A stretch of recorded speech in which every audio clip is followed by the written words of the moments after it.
got a few questions. I got a few questions. Questions. Where do you get your protein from? Isn't it expensive to be vegan?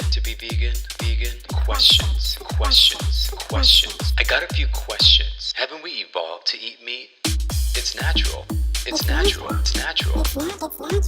I got a few questions. Shh. It's vegan. Thank you all for joining me on another episode. This is your host, Manny, and this time I'm going to get a little deep and a little solo. So stay with me. You know, it's so interesting because when I talk about like anxiety, the first thing that comes to most people's minds is like someone who's hocked up on pills, kind of always nervous, maybe a little antisocial, something like that. But we don't talk about the subtleties, you know, the hot feelings you get inside your body, this nervous energy you feel, even though you want to accomplish something or you want to do something, the anxiety just sets in and it feels almost like heat rushing down the back of your neck. But we don't talk about it because we don't know how to explain it. And we think it's just normal. We think everybody goes through it. And on some level, everybody does go through a form of anxiety. But I think I've learned personally that I've been trying so hard to do so many things with so many people, trying to keep people around, you know, on some level, make myself feel valuable to them, almost like an asset, that I didn't realize I wasn't growing apart from myself. I always had this sort of like this is me, this is who I am kind of feeling. But then I also had this is who I am only when there's a reflection of another person around me. I guess we all have that connection. We want to share who we are with people. We want to show people what we've done. But when you have anxiety, when that's not happening, it becomes debilitating. And you almost stop accomplishing your life goal or whatever it is you desire in the world because of this fear of being alone. And you don't want to admit that. I don't think anybody does, really. I mean, it takes a strong person to admit that. So for anybody who has ever admitted just how lonely they are and how much they really need help, I praise them because it's so difficult. Even when you mutter the words, you're regretting them. The moment I say them, I'm regretting them, thinking somehow someone's going to use that against me. They're going to take advantage of me. So it's like my body's playing a tug of war with what I want and my fear. What I want is connection, pure connection. You know, that kind of deep, cool, awesome, yeah, we trust each other because we're just here kind of connection. But what I'm getting is I'm so scared to connect with people on a deeper level, but I want that. So I'm willing to manipulate my way into both getting what I want, but also keeping my distance. And what that does, it gives the people around me the impression that I'm not in it. I'm not in it all the way. There's always one part of me that's out the door. And I think that's just my defense mechanism because I never learned how to give people everything I have without feeling guarded. But at the same time, I can't help but give people all I have. And at the same time, I can't help but feel guarded. If I can somehow break that down into two pieces, I was born to give people everything I have. I think most of us are. I was taught to be guarded. And right there becomes the tug of war between my desires to give everything I have and to be genuine and authentic as possible, and then my fears of being guarded while I pursue that desire. And you're always left with a handful of nothing at the end. Because people aren't going to settle for half of you. They're going to want the truth. They're going to want the authenticity of who you are. That's what they fall in love with. If somebody falls in love with you for your fear, it wasn't them. It was their fear. It was their concern, their anxiety that drew you closer to them. The very idea that misery loves company is true. It really is. It's not just misery. Fear, anxiety, depression, sadness, It all loves company. It wants to feel that it's not alone. But when we meet people in our lives that mirror that part of who we are, we can begin to heal only if we're willing to look at what we did. Did we draw these people into us because they're similar to us? Do we even value them at all for who they truly are? Or do we value them for how they make us feel? In turn, do we value them for agitating our fear or validating our fear, making our fear okay? Now, I'm not saying that fear is bad or anything. I'm just saying that fear is like a guide to finding out where you feel less confident in your life. And I don't mean that fight or flight, primordial fear. I mean that emotional fear, the one that was probably instilled upon you when you were younger. Don't touch that, you'll die. And you got it in your head thinking if you touch, you'll die or something like that. Or don't stray too far from your family, otherwise you'll be alone. That's a fear that haunts me more than I like to admit.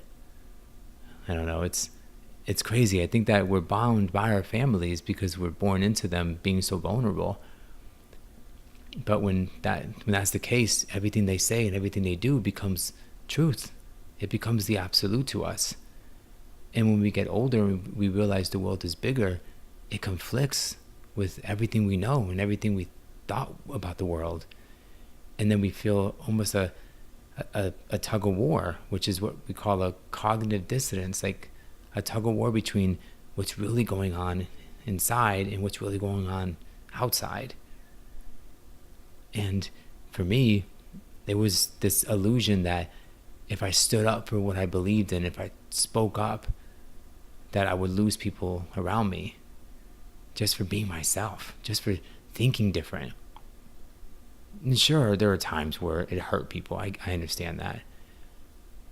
But I don't think that you stop feeling the way you feel or saying the things you say that you truly feel in your heart because it might hurt somebody. Sure, you can reword it, but you always have to say it. But I lived in this anxiety and this fear that I wasn't able to say certain things because it wasn't acceptable. We're not supposed to go against the family. And as I got older, I felt like part of me was fake.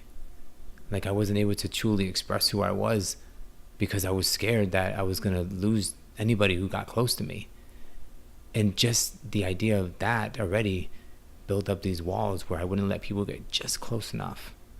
I needed them because we all need people in our lives, but I couldn't let them get close enough.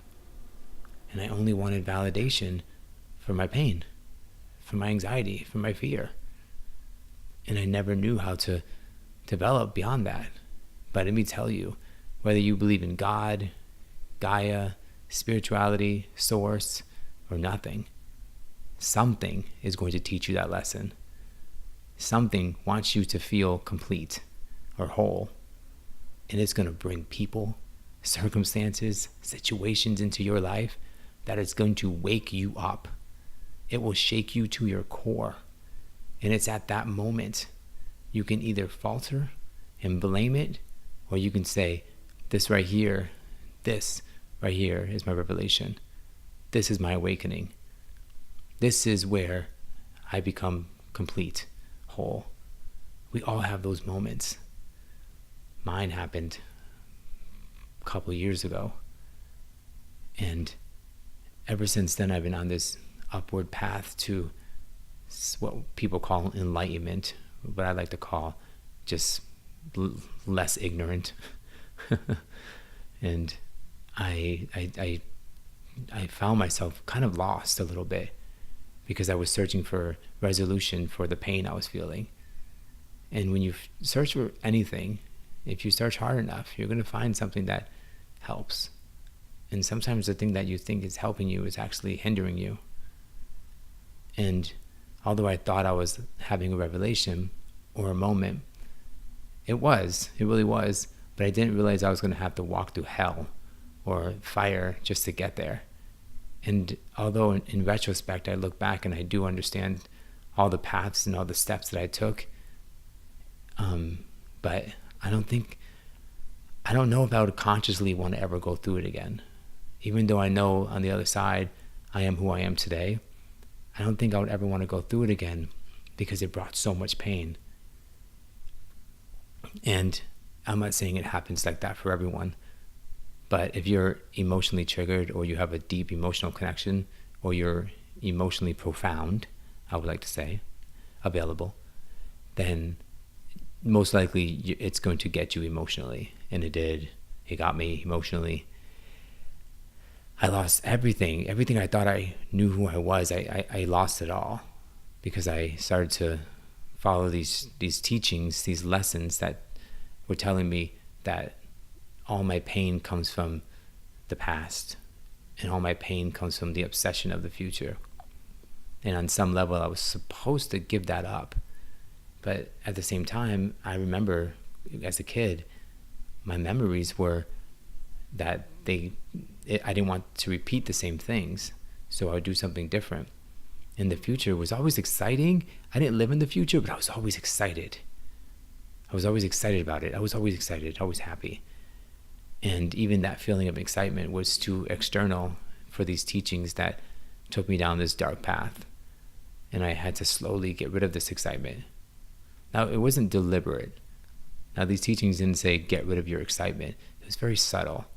And that's where the mind game comes in, because it's slowly planting these seeds in your head, especially for people who are vulnerable or in pain, or just looking for some sort of like solution or resolution for the pain or the emotional pain or the distress, whatever it is. You're going to find it, and somebody's going to be there, whether it's intentionally to take advantage of you or unintentionally. And through that process right there, that was my revelation. That was it. That was my hell.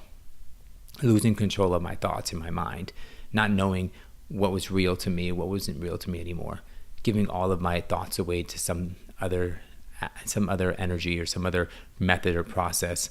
I lost all control of myself. And I felt like I had the illusion of freedom in my own mind. I felt like I was free from the pain, but I wasn't free from I wasn't free from the experience of the pain, meaning like I wasn't able to still experience pain without feeling bad about myself, because I shouldn't still be feeling pain after all of this. I felt ashamed about everything. And then I realized that shame right there was what the problem was. And it wasn't like I woke up one day and said, oh my goodness, now I'm not tricked anymore, or I'm not, connected to this mind game. It was nothing like that. It was, you just don't want to live with yourself anymore. Not that suicide was the idea, but it was like yourself was so broken and so wrong that everything you did, every good energy you felt inside you thought was good, was causing you more pain. And anytime things got tough and hard, I resorted back to this teaching that just breathe through it or something like that. And I didn't fight for anything. The idea of fighting was considered wrong, because you're not supposed to fight for what you want. And I know that sounds so common sense to most people, and you're probably wondering, how did this happen? Like that, those words already are trigger words. Let me tell you, it happened over a long period of time. And when you're in the state of grief and you need resolution, you'll give yourself to anything, any idea, any concept. So just all I tell people is don't lose your ability to think for yourself. Be mindful of who you are and be confident in that. So if you decide to follow any teachings, you go into this knowing who you are. So if something doesn't sound, feel, or taste right in your mouth, you question it. And you question it until you get an answer. And if you can't get an answer, just walk away. But that's just my story. This is Manny signing out. I got a few questions. Questions. Where do you get your protein from? Isn't it expensive to be vegan?